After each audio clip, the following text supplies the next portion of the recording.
see that this river system is well below where it should be. This is another example of the effect that climate change is having on the rainforest. Rainforests require a fair amount of rainfall per year. This Minamara rainforest should be getting between 13 and 1500 millimeters of rainfall a year, and it's around 13 to 23 degrees. So it's in a temperate zone, doesn't get too hot, doesn't get too cold. If it got too cold, this entire forest would die. But at the same time, it needs that rainfall.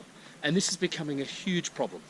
So as well as trees being cut down in other parts of the world that obviously are ending rainforests as we know it, the other problem is climate change, which is really causing huge problems with not enough rainfall affecting the balance that these rainforests need in order to survive.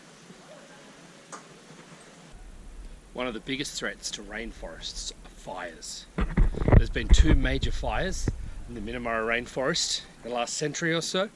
1940 there was a massive fire that came through, and in 1961 another fire as well.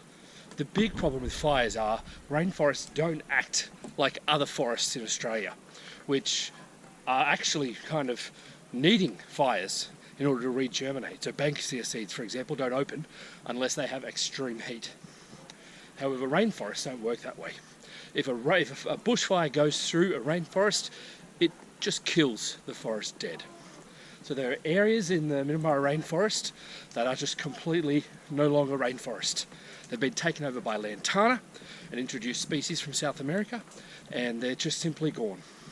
So bushfires are incredibly dangerous for rainforests in particular. But one of the things that they have in their favour are lyrebirds. Lyrebirds act as little firemen.